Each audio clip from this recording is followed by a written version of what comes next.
स्वागत है आपका फोकस पॉइंट की फिजिक्स क्लास में। मैं दीपू सर। आज मैं आपको वैद्युत क्षेत्र, वैद्युत बल रेखाएं, वैद्युत क्षेत्र की तीव्रता और वैद्युत क्षेत्र की तीव्रता के लिए व्यंजक की स्थापना करना समझाऊंगा। आइए बेटा, इसी क्रम में पहली हेडिंग हम लोग पढ़ते हैं वैद्युत क्षेत्र। क्या पढ़ते हैं बेटा? वैद्युत क्षेत्र। वैद्युत क्षेत्र, ये वैद्युत क्षेत्र क्या होता है बेटा? परिभाषा बहुत आसान है बेटा। किसी आवेश के चारों ओर का वह क्षेत्र, किसी आवेश के चारों ओर का वह क्षेत्र जहां तक कोई अन्य आवेश इसका अनुभव कर सके, मतलब आवेश का अनुभव कर सके, आवेश के प्रभाव का अनुभव कर सके। द्वारा फिर किसी आवेश के चारों ओर का वह क्षेत्र जहां तक कोई अन्य आवेश इसके प्रभाव का अनुभव कर सके, वो हमारा बेटा क्या कहलाएगा? वैद्युत क्षेत्र कहलाता है। मुझे पता है अभी कम समझ में आया होगा, लेकिन अब मैं जो एग्जाम्पल दूंगा उसकी हेल्प से आपको बहुत ज़्यादा समझ में आ जाएगा। जैसे बेटा, ये मैं एक रीजन बना रहा हूँ। क्या बना रहा हूँ? रीजन। ये हमारा है मैनपुरी शहर। क्या है बेटा? मैनपुरी शहर। ये मैनपुरी शहर है और यहाँ पर हमारे रहते हैं बेटा पिताजी। क्या रहते हैं बेटा? पिताजी और बेटा जी दोनों ही रहते हैं। क्या रहते हैं बेटा? पिताजी और बेटा जी। बेटा जी मतलब आप लोग। पिताजी हमारे हैं वो बड़ा आवेश है और बेटा जी हमारे वो छोटा सा आवेश है। पिताजी हमारे बड़ा आवेश और बेटा जी छोटा आवेश है। अब बेटा एक पिक्चर आई बाहुबली 3। कौन सी पिक्चर आई बेटा?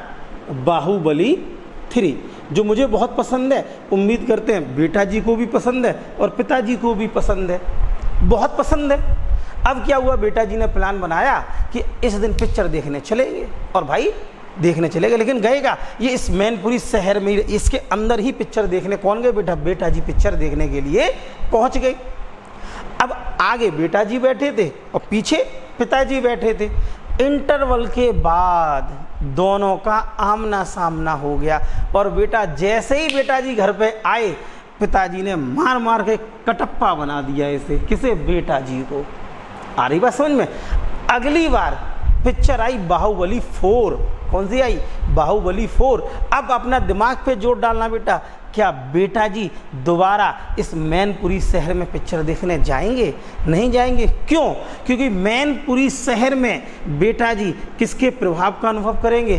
पिताजी के प्रभाव का अनुभव करेंगे। तो बेटा यही मैंने समझाया था कि पिताजी हमारा एक आवेश हो गया और आवेश का प्रभाव जहां तक बेटा जी अर्थात कोई अन्य आवेश उस प्रभाव को अनुभव करे बेटा, तो वो क्षेत्र बेटा हमारा क्या कहलाता है?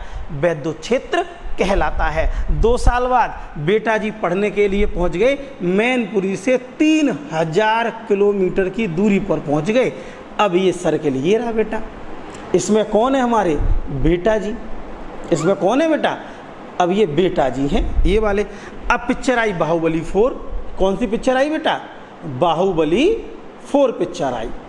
अब देखिए बेटा, बेटा जी को भाई हमने कहा था बाहुबली पिक्चर बहुत अच्छी है, बेटा जी का मन नहीं माना। लेकिन एक बार कटप्पा बन चुके हैं, इन्होंने तुरंत घर पे फ़ोन लगाया और मम्मी से पूछा, मम्मी जी पिताजी किए हैं? मम्मी बोली, अरे पिताजी तो दाढ़ी बना रहे, अपनी सेविंग कर रहे हैं। भाई बेटा जी का मन नहीं माना, उनकी वीडियो कॉलिंग पर नेक दिखाए दो, बहुत दिन हो गए देखो नहीं है। मम्मी जी ने भाई पिताजी को दिखा दिया, बेटा जी को संतुष्टि मिल गई। अब बेटा जी अपने इस क्षेत्र में बेधड़क पिक्चर देख सकते हैं। तो आपने नोटिस किया बेटा, बेटा जी ने जब यहाँ पर था तो पिताजी के प्रभाव का अनुभव कर रहा था और यहाँ पर पिताजी के प्रभाव का अनुभव नहीं कर रहा था। अर्थात कहने का बेटा बहुत सिंपल सा मतलब है कि परिभाषा में बता रहा हूँ, ध्यान से बेटा सुनना, परिभाषा समझा रहा हूँ। किसी आवेश के चारों ओर का वह क्षेत्र जहाँ तक कोई अन्य आवेश उसके प्रभाव का अनुभव कर सके, वो हमारा क्या कहलाएगा बेटा? वैद्युत क्षेत्र कहलाता है। दोबारा फिर, किसी आवेश के चारों ओर का वह क्षेत्र, किसी आवेश के चारों ओर का वह क्षेत्र जहां तक कोई अन्य आवेश उसके प्रभाव का अनुभव कर सके, वो हमारा क्या कहलाएगा बेटा, वैद्युत क्षेत्र कहलाएगा। ये तो हंसी मजाक की परिभाषा हो गई, लेकिन अब मैं आपको एग्जाम्पल एक और बता रहा हूँ। मैं एक छोटा सा क्वेश्चन पूछ रहा हूँ। जितने लोग ये वीडियो देख रहे हैं, एक कमरे में बैठे होंगे, एक खुले में बैठे होंगे, तो आप ये कैसे मालूम करोगे कि यहाँ पर वैद्युत क्षेत्र है या नहीं है? इसका आसान सा तरीका है, जिसमें आप ये वीडियो देख रहे होगे उसे कहते हैं मोबाइल। और मोबाइल में टावर होते हैं 5, डंडे 5 होते हैं। अगर भिन्न भिना के पूरे डंडे आ रहे हैं तो सिग्नल बहुत अच्छे होते हैं, अर्थात वैद्युत क्षेत्र है, ध्यान रखना। और सिग्नल धीरे धीरे कम हो गए तो वैद्युत क्षेत्र घटता चला जा रहा है। सिग्नल 0 तो वहां कोई वैद्युत क्षेत्र नहीं होगा। तो वैद्युत क्षेत्र किसका अनुभव कर रहा है, कौन से प्रभाव में है? वो टॉवर से निकलने वाले, जो टॉवर से निकलने वाला रेडिएशन होता है, टॉवर से निकलने वाला क्षेत्र होता है, उसके प्रभाव में जब तक रहेगा जब तक वो सिग्नल देता रहेगा। अगर उसके प्रभाव से बाहर तो सिग्नल देना बंद। तो सबसे अच्छा इसका बेटा उदाहरण है मोबाइल। मोबाइल के जो 5 डंडे होते हैं, टॉवर होते हैं, वो हमें बताते हैं कि यहाँ पर वैद्युत क्षेत्र है कि नहीं। अंत में बेटा फिर डेफिनेशन ध्यान से सुनना, किसी आवेश के चारों ओर का वह क्षेत्र जहाँ तक कोई अन्य आवेश उसके प्रभाव का अनुभव कर सके, वो बेटा क्या कहलाएगा, वैद्युत क्षेत्र कहलाता है। उम्मीद करते हैं समझ में आई होगी। नेक्स्ट बेटा हेडिंग डाल लीजिए, वैद्युत बल रेखाएं। वैद्युत बल रेखाएं, देखिए बेटा ये भी बहुत इंपॉर्टेंट टॉपिक है, वैद्युत बल रेखाएं। इसके बारे में आज पूरा समझाऊंगा। तो टॉपिक है बेटा हमारा वैद्युत बल रेखाएं।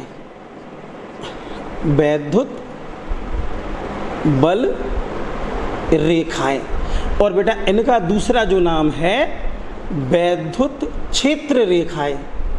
वैद्युत क्षेत्र रेखाएं, ये इनका दूसरा नाम है, ध्यान रखना। वैद्युत बल रेखाएं और वैद्युत क्षेत्र रेखाएं। शुरुआत करते हैं, ये होती क्या है।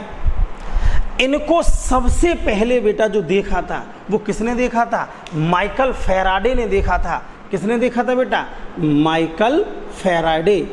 माइकल किसने देखा था बेटा, माइकल फैराडे ने सबसे पहले बेटा इन्हें देखा था। माइकल फैराडे ने ही नाम दिया वैद्युत बल रेखाएं, जो वर्तमान में किस नाम से फेमस है बेटा, वर्तमान में फेमस है वैद्युत क्षेत्र रेखाओं के नाम से फेमस है। तो यहाँ से हमने एक नई चीज सीखी बेटा, क्या सीखी कि वैद्युत बल रेखाओं की खोज या वैद्युत बल रेखाओं को सर्वप्रथम किसने देखा था, माइकल फैराडे ने देखा था। ये होता क्या है, माइकल फैराडे ने क्या बताया, वैद्युत बल रेखाएं क्या होती हैं, ये आवेश के चलने का रास्ता होती हैं। क्या होती हैं, आवेश के चलने का रास्ता। और आवेश कहाँ चलेगा, वैद्युत क्षेत्र में चलेगा। लेकिन आवेश जब चलेगा तो वह रास्ता हमें दिखाई नहीं देगा, इसलिए इनके चलने के रास्ते को बेटा नाम देते हैं काल्पनिक। क्या नाम देते हैं, काल्पनिक, इमेजिनरी, जो हमें दिखाई नहीं देता। और इनके द्वारा जो कोण बनता है वो कोण कहलाता है बेटा निष्कोण वक्र, जो सीधा ना हो। ये विशेषताएं इन बल रेखाओं में होती हैं, ध्यान रखना। ये विशेषताएं क्या होती हैं बेटा, इन बल रेखाओं में होती हैं। तो द्वारा फिर ये वैद्युत बल रेखाओं को सबसे पहले किसने देखा था, माइकल फैराडे ने देखा था। और क्या बताया था, वैद्युत बल रेखाएं क्या होती हैं, किसी धन आवेश के चलने का रास्ता होती हैं, ध्यान रखना। और वो रास्ता में दिखाई नहीं देता, इसलिए केवल हम कल्पना करते हैं, लेकिन इसकी अनुभूति रियल है बेटा, ध्यान रखना। है काल्पनिक लेकिन अनुभूति रियल है इसकी। निष्कोण, कोई कोण वाला वक्र, वक्र मतलब सीधा ना हो, उसे वक्र कहते हैं। इसमें हर कोण पर वक्र बन जाएंगे बेटा, किसी कोण पर वक्र नहीं बनेंगे, ध्यान रखना। इसे कहते हैं निष्कोण वक्र।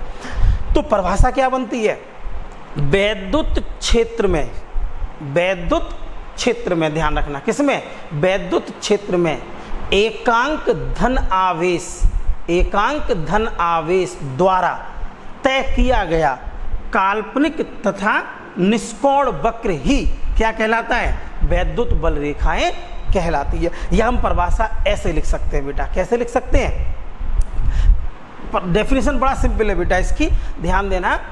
वैद्युत क्षेत्र में खींचा गया ऐसा काल्पनिक व निष्कोण वक्र, किसमें? वैद्युत क्षेत्र में खींचा गया काल्पनिक व निष्कोण वक्र। वैद्युत क्षेत्र में खींचा गया काल्पनिक व निष्कोण वक्र, किसमें बेटा? वैद्युत क्षेत्र में, ध्यान रखना।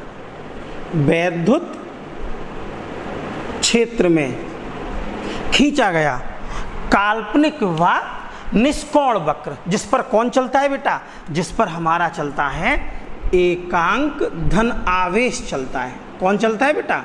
एकांक धन आवेश चलता है।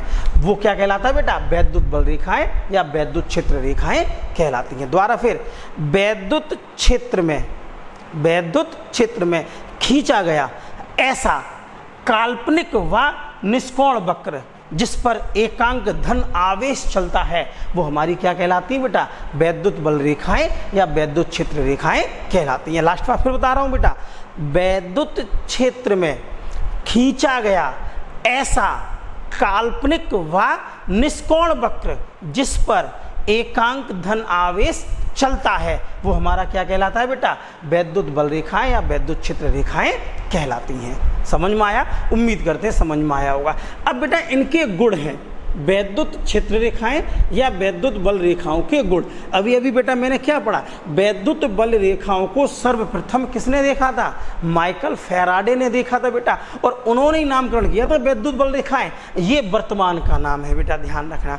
अब हम लोग पढ़ेंगे वैद्युत बल रेखाओं के गुण। इनके क्या पढ़ेंगे बेटा? गुण। अच्छे गुण हैं बेटा इनके, वैद्युत बल रेखाओं के गुण। नोट्स आपको PDF फाइल के माध्यम से हमेशा की तरह मिलते रहेंगे, ध्यान रखना। ये गुण देखिए बेटा, इसका पहला गुण क्या है? वैद्युत बल रेखा का पहला गुण बड़ा आसान है। वैद्युत बल रेखाएं सदैव धन आवेश से तो निकलती हैं, धन आवेश से निकलती हैं और ऋण आवेश पर जाके समाप्त हो जाती हैं। ध्यान रखना, वैद्युत बल रेखाएं धन आवेश से निकलकर ऋण आवेश पर समाप्त हो जाती हैं। ध्यान रखना। द्वारा फिर वैद्युत बल रेखाएं धन आवेश से निकलकर ऋण आवेश पर समाप्त हो जाती हैं। समझ में आया पहला पॉइंट? दूसरा पॉइंट बेटा क्या है बेटा? हमने एक वैद्युत बल रेखा ये खींच दी। क्या खींच दी बेटा? ये हमारी है वैद्युत बल रेखा। क्या है बेटा? ध्यान से समझना, बहुत इंपॉर्टेंट पॉइंट है। वैद्युत बल रेखा है ये, और इस वैद्युत बल रेखा पर हमने दो बिंदु ले लिए, एक बिंदु ये ले लिया और एक बिंदु ये ले लिया। ध्यान रखना, वैद्युत बल रेखा पर दो बिंदु ले लिए, ए और बी बिंदु हमने ले लिए। अब वैद्युत बल रेखा पर स्थित बिंदु ए पर हम एक स्पर्श रेखा खींच दें। क्या खींच दें बेटा? एक स्पर्श रेखा हम खींच देते हैं। तो ये जो स्पर्श रेखा जो होती है बेटा, वो क्या बताती है? वैद्युत बल रेखा या वैद्युत बल या वैद्युत क्षेत्र की दिशा बताती है। क्या बताती है बेटा? वैद्युत क्षेत्र की दिशा बताएगी, या वैद्युत बल की दिशा बताएगी, या वैद्युत क्षेत्र की दिशा बताएगी। ध्यान रखना, आई बात समझ में? तो इसे हम कैसे लिखाएंगे? वैद्युत बल रेखा के किसी भी बिंदु पर खींची गई स्पर्श रेखा, ये कौन सी रेखा है बेटा हमारी? ये स्पर्श रेखा है। कौन सी रेखा है ये स्पर्श रेखा है। तो वैद्युत बल रेखा के किसी भी बिंदु पर खींची गई स्पर्श रेखा सदैव वैद्युत बल की दिशा या वैद्युत क्षेत्र की दिशा को प्रदर्शित करती है। ध्यान रखना, पहला पॉइंट क्या था? वैद्युत बल रेखाएं सदैव धन आवेश से निकलती हैं और ऋण आवेश पर समाप्त हो जाती हैं। दूसरा पॉइंट क्या था? किसी वैद्युत बल रेखा के किसी भी बिंदु पर अगर हम स्पर्श रेखा खींचते हैं तो वह स्पर्श रेखा सदैव वैद्युत बल या वैद्युत क्षेत्र की दिशा को प्रदर्शित करती है। अब तीसरा पॉइंट मोस्ट इंपोर्टेंट है। तीसरा पॉइंट बेटा बहुत पूछा जाता है। दो वैद्युत बल रेखाएं कभी भी एक दूसरे को नहीं काट सकती। प्रश्न क्या आता है? क्या दो वैद्युत बल रेखाएं एक दूसरे को काटेंगी? आंसर होता नहीं। क्यों नहीं काटेंगी? समझिए बेटा, दो वैद्युत बल रेखाएं कभी नहीं काटेंगी। यदि काटेंगी तो क्या होगा? हमने माना बिंदु ए ले लिया। क्या ले लिया बेटा? बिंदु ए ले लिया। अभी इस पॉइंट को देखेंगे बेटा। बिंदु ए पर हम पहले इस रेखा को लेते, अगर हम इस बिंदु पर खींचे तो देखो ये किसकी दिशा को प्रदर्शित करेगी? ये वैद्युत बल की दिशा को प्रदर्शित करेगी, ध्यान रखना, ठीक है ना बेटा। अब हम इस पर खींचे, इस वाली रेखा पर खींचे, देखो स्पर्श रेखा ये, तो ये क्या करेगी बेटा? वैद्युत बल की दिशा को प्रदर्शित कर रही है। तो यहाँ बिंदु ए पर वैद्युत बल की दिशा कितनी हो गई? 2। अब ध्यान से समझना, हम ऐसे खड़े हुए हैं, किसी बच्चे ने हमें पीछे से धक्का दिया तो हम बेटा किए गिरे हैं? आगे तो गिरेंगे, ऐसा थोड़ी हम पहले यहाँ गिरे फिर उधर गिरे। एक समय पर ये क्या 2 चीजें संभव हैं? तो बल हमेशा एक समय पर, एक बिंदु पर, एक जगह पर, एक ही दिशा में लगाया जा सकता है। उसे 2 दिशाओं में विभाजित नहीं कर सकते, 2 दिशाओं में नहीं लगा सकते। अगर ऐसा नहीं हो सकता है बेटा, आप खुद देख रहे हैं, तो इससे क्या सिद्ध होता है कि 2 वैद्युत बल रेखाएं कभी भी एक दूसरे को नहीं काटती। यदि काटेंगी तो वैद्युत बल की 2 दिशाएं प्रदर्शित होंगी, जो असंभव है, ध्यान रखना, जो संभव नहीं है, ध्यान रखना। समझ में आया बेटा? चौथा, ये भी बहुत अच्छा पॉइंट है बेटा। चौथा, वैद्युत बल रेखाएं सदैव खुला वक्र बनाती हैं। कैसा वक्र बनाती है बेटा? खुला वक्र बनाती हैं। कुछ बुक्स में बंद वक्र भी लिखा है, वो गलत है बेटा, इसके लिए गलत है। वैद्युत बल रेखाएं सदैव खुला वक्र बनाती हैं। पता है कैसे? खुला वक्र और बंद वक्र क्या होते हैं? जैसे चुम्बक हमारी है बेटा, चुम्बक होता है N और S, इसमें वैद्युत बल रेखाएं ऐसे चलती हैं और ऐसे आ जाती हैं। तो आप देख रहे हो इसमें कैसे चल रही, ऐसे आ गई है, तो इधर ऐसे, ऐसे और ऐसे। इसमें आप नहीं पता लगा सकते कि कहाँ से शुरू कहाँ से खत्म, इसलिए बंद वक्र हो गया। लेकिन पहला पॉइंट क्या होता है कि वैद्युत बल रेखाएं सदैव धन आवेश से निकलती हैं और ऋण आवेश पर समाप्त हो जाती हैं। वो कभी बंद वक्र बनाएंगी? दिमाग लगाओ, अगर धन से निकली तो कहाँ पे समाप्त होगी? ऋण पर। ये कभी भी बंद वक्र नहीं बना सकती, क्योंकि हमें पता है इनका कहाँ से शुरू और कहाँ से खत्म, इसमें हमें पता नहीं है, ध्यान रखना। इसलिए वैद्युत बल रेखाएं सदैव कैसा वक्र बनाती हैं बेटा? खुला वक्र बनाती है, ना कि बंद वक्र बनाती हैं। दोबारा फिर, वैद्युत बल रेखाओं का पहला गुण क्या था बेटा? वैद्युत बल रेखाएं सदैव धन आवेश से निकलकर ऋण आवेश पर समाप्त हो जाती हैं। दूसरा बहुत इंपॉर्टेंट पॉइंट है बेटा, वैद्युत बल रेखा के किसी भी बिंदु पर खींची गई स्पर्श रेखा सदैव वैद्युत बल या वैद्युत क्षेत्र की दिशा को प्रदर्शित करती है। तीसरा पॉइंट, 2 वैद्युत बल रेखाएं कभी भी एक दूसरे को नहीं काट सकती। यदि काटेंगी तो वैद्युत बल की 2 दिशाएं प्रदर्शित होंगी, जो कि असंभव है। मैं समझा चुका हूं। वैद्युत बल रेखाएं सदैव कैसा वक्र बनाती है बेटा? सदैव खुला वक्र बनाती हैं। उम्मीद करते हैं समझ में आया होगा। नोट्स की टेंशन ना लें, PDF फाइल के माध्यम से आपको नोट्स मिल जाएगा, ध्यान रखना। इसी क्रम में हम लोग आगे बढ़ते हैं, हेडिंग डालते हैं परीक्षण आवेश। ध्यान रखना, क्योंकि अब डेरिवेशन शुरू होगा बेटा आपका। इसके बाद परीक्षण आवेश, टेस्ट चार्ज। ये परीक्षण आवेश क्या होता है, इसके बारे में हम लोग डिस्कस करते हैं। परीक्षण आवेश, ध्यान देना, परीक्षण आवेश, टेस्ट चार्ज, परीक्षण आवेश। हमने आपसे पूछा परीक्षण आवेश है क्या? आप बोलो कुछ नहीं होता है। वास्तव में बेटा कुछ नहीं होता है। परीक्षण आवेश क्या है बेटा? एक काल्पनिक आवेश है, एक कल्पना है, एक काल्पनिक आवेश है। दूसरी चीज बेटा, इसका अपना कोई वैद्युत क्षेत्र नहीं होता, वैद्युत क्षेत्र नहीं होता। तीसरा पॉइंट बेटा, आप ध्यान रखना, इसका अपना कोई वैद्युत क्षेत्र नहीं होता। इसकी जो प्रकृति होती है वो सदैव धनात्मक की होती है, ध्यान रखना, और इसे Q0 से प्रदर्शित करते हैं। ध्यान रखना, ये विशेषताएं 1 2 3 विशेषताएं जिसमें पाई जाएंगी बेटा, वो हमारा क्या कहलाएगा? परीक्षण आवेश कहलाता है। परीक्षण आवेश क्या होता है बेटा? परीक्षण आवेश एक काल्पनिक आवेश है, इसका अपना कोई वैद्युत क्षेत्र नहीं होता और इसकी प्रकृति सदैव धनात्मक होती है, इसे कभी भी ऋणात्मक नहीं माना जा सकता।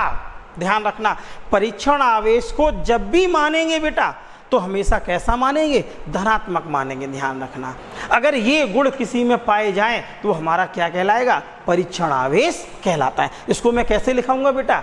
परीक्षण आवेश एक काल्पनिक आवेश होता है, इसका अपना कोई वैद्युत क्षेत्र नहीं होता, इसकी प्रकृति सदैव धनात्मक होती है। इससे फायदा क्या होगा? इस दूसरे पॉइंट से फायदा क्या होगा? इसका अपना कोई वैद्युत क्षेत्र नहीं होता है तो बड़ी आसानी से इसे धन आवेशों के समीप भी ले जा सकते हैं और बड़ी आसानी से इसे ऋण आवेश के समीप भी ले जा सकते हैं। ध्यान रखना, परीक्षण आवेश समझ में आए? सभी के समझ में आए बेटा? इसी क्रम में हम लोग आगे बढ़ते हैं बेटा। वैद्युत क्षेत्र की तीव्रता, हेडिंग डालेंगे वैद्युत क्षेत्र की तीव्रता। अच्छा टॉपिक है, इंपोर्टेंट टॉपिक है बेटा, वैद्युत क्षेत्र की तीव्रता। देखिए बेटा, वैद्युत क्षेत्र की तीव्रता क्या होती है? पहली चीज, वैद्युत क्षेत्र की तीव्रता एक सदिश राशि है। कैसी राशि है बेटा? एक सदिश राशि होती है। ध्यान रखना, एक सदिश राशि है और इसको ई से प्रदर्शित करते हैं। किससे करते हैं बेटा? इसको ई से प्रदर्शित करते हैं। तो ई बराबर F/Q0, ये फॉर्मूला बेटा इसका प्राप्त होता है। Q0 हमारा क्या कहलाता है बेटा? Q0 कहलाता है परीक्षण आवेश। क्या कहलाता है? परीक्षण आवेश। अब कान खोल के सुनिए बेटा सब लोग। F क्या चीज़ है? आप लोग कहोगे बल, मैं कहूँगा नहीं बल नहीं है, फिर दिमाग लगाओ। F क्या चीज़ है? नहीं पता ना? F बेटा परीक्षण आवेश पर लगने वाला वैद्युत बल। F क्या चीज़ है बेटा? परीक्षण आवेश पर लगने वाला कौन सा बल बेटा? वैद्युत बल। ठीक है ना? F क्या चीज़ है? परीक्षण आवेश पर लगने वाला वैद्युत बल। F क्या चीज़ है? परीक्षण आवेश पर लगने वाला वैद्युत बल। अब यहाँ से परिभाषा हम लोग बेटा जानते हैं, ध्यान रखना। किसी परीक्षण आवेश पर लगने वाला वैद्युत बल, किसी परीक्षण आवेश पर लगने वाला वैद्युत बल तथा परीक्षण आवेश के मान के अनुपात को वैद्युत क्षेत्र की तीव्रता कहते हैं। द्वारा फिर किसी परीक्षण आवेश पर लगने वाला वैद्युत बल, किसी परीक्षण आवेश पर लगने वाला वैद्युत बल तथा परीक्षण आवेश के मान के अनुपात को क्या कहते हैं? वैद्युत क्षेत्र की तीव्रता कहते हैं। यह एक सदिश राशि है और इसे ई से प्रदर्शित करते हैं। द्वारा फिर किसी परीक्षण आवेश पर कार्य करने वाला वैद्युत बल तथा परीक्षण आवेश के मान के अनुपात को वैद्युत क्षेत्र की तीव्रता कहते हैं। यह कैसी राशि है बेटा? सदिश राशि है। अब बेटा इसका हम मात्रक, मान और विमा ये देखेंगे बेटा। तो सबसे पहले सूत्र देखते हैं। इसका सूत्र अभी क्या बताया? E बराबर F/Q0। E कैसी है बेटा? सदिश, बल भी सदिश होगा। तो ये बेटा क्या निकल आया हम लोगों का? फॉर्मूला निकल आया। अब बेटा इसका मात्रक देखेंगे, ये सूत्र हो गया। मात्रक क्या है बेटा? F क्या चीज़ है? बल, और बल का मात्रक क्या होता है बेटा? न्यूटन प्रति बटे को प्रति कर दिया। Q0 हमारा परीक्षण आवेश, आवेश तो आवेश होता है, आवेश का मात्रक क्या होता है बेटा? कूलाम। इसको कैसे लिखेंगे? न्यूटन का N और कूलाम का C, बड़ी सी, दोनों अक्षर बड़े बनेंगे बेटा इसमें, N और C। अब विमा देखेंगे बेटा, सब लोग ध्यान से देखेंगे। विमा क्या होती है बेटा? बल की विमा कल ही मैंने समझाई थी। Munna Lal tuition पढ़ाएं 2, MLT-2। Munna Lal tuition पढ़ाएं 2। आवेश, परीक्षण आवेश विमा AT, कल मैंने समझाई थी, Q बराबर IT फॉर्मूला होता है बेटा, Q बराबर IT, I धारा, विमा A, T समय कैपिटल T, तो AT क्या होगी बेटा, आवेश की विमा। सॉल्व करेंगे, M जैसा है वैसा ही बना रहने देंगे, L नीचे से वो तो जैसा था वैसा ही बना रहने देंगे हम बेटा। T-2 ऊपर था, ये नीचे से ऊपर गया, गुणा लग के T-1, देखो बेटा तो कितना आएगा, T-3, -2 -1 -3, क्योंकि गुणा में घातें जुड़ जाती हैं अगर आधार समान हो तो यहाँ पर बेटा कितना आ गया, T पे घात -3। अब A को नीचे से ऊपर पहुँचा देंगे बेटा, तो A-1, तो ये बेटा किसकी विमा निकल आई, MLT -3A-1, वैद्युत क्षेत्र की तीव्रता की विमा प्राप्त हो गई। उम्मीद करते हैं समझ में आया होगा बेटा।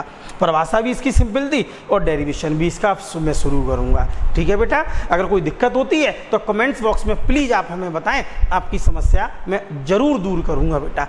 अब नेक्स्ट हेडिंग डेरिवेशन है बेटा। देखिए, पहली तो बात, सब लोगों को बहुत बहुत बधाई हो।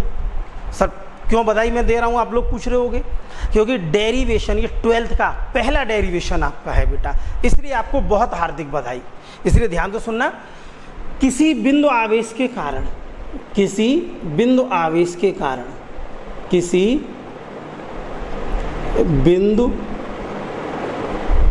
आवेश के कारण, किसी बिंदु आवेश के कारण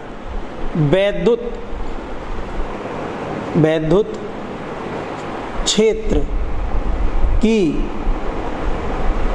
तीव्रता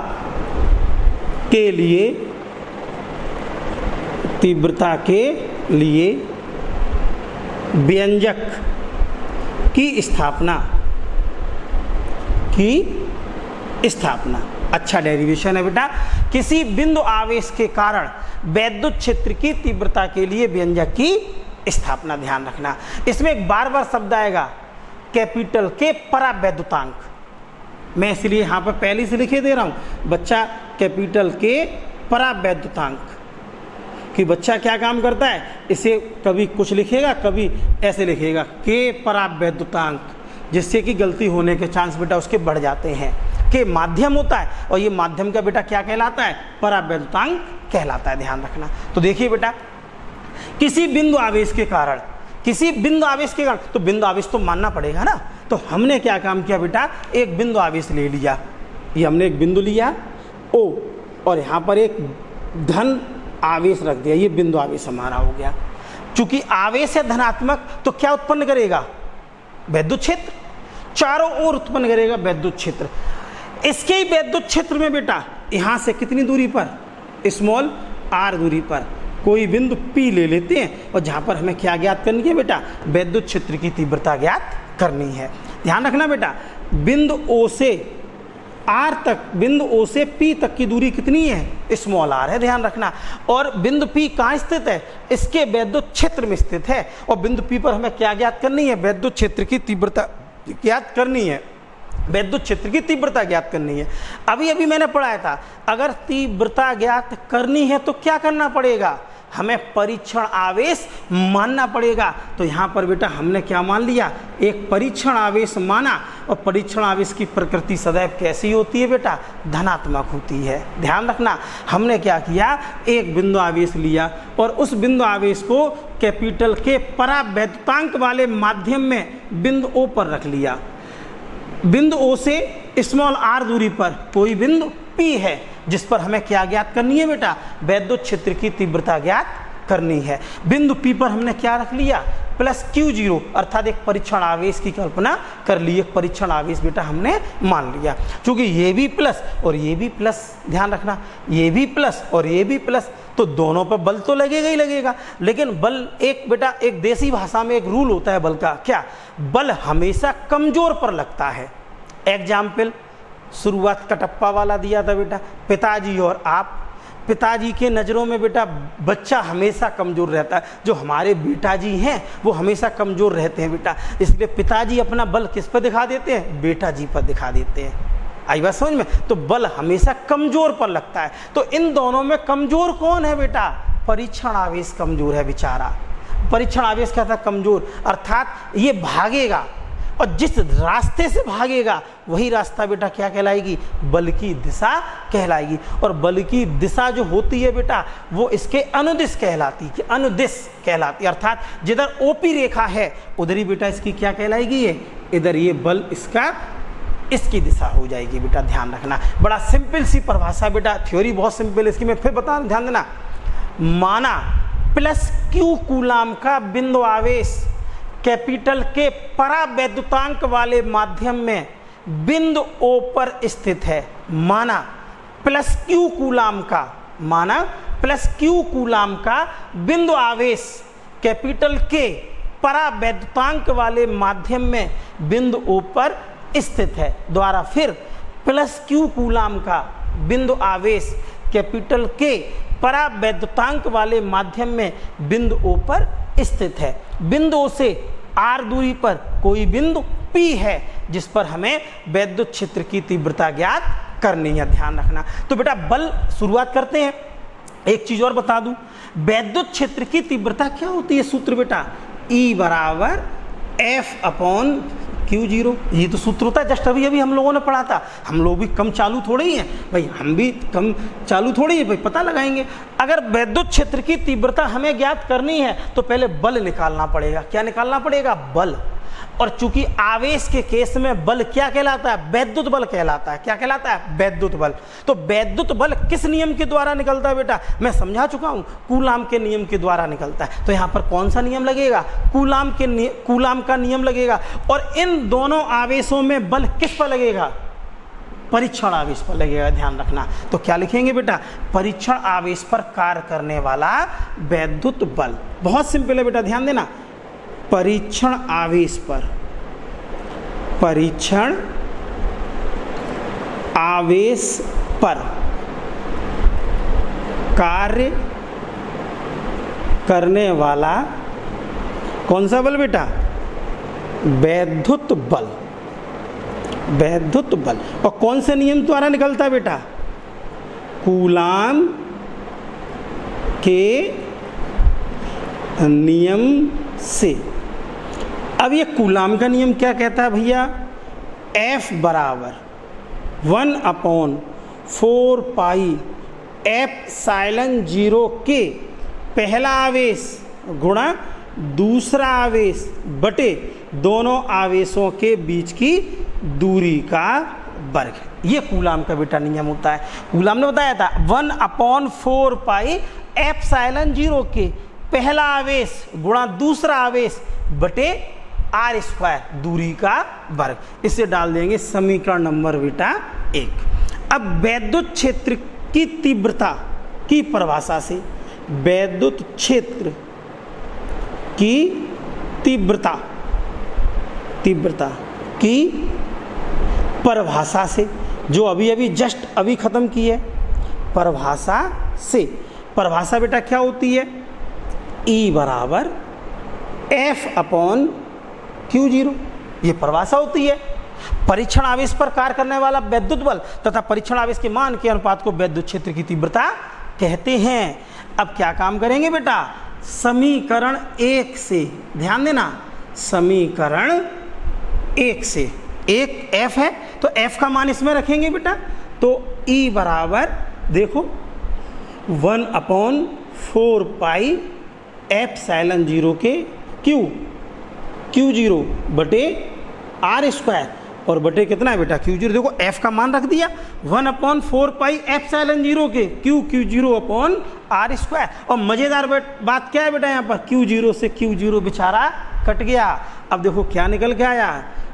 E बराबर 1/4 पाई एप्सिलॉन0 के Q/r²। ये बेटा हमारे लिए क्या हो गया बेटा? डेरिवेशन हो गया। किसका?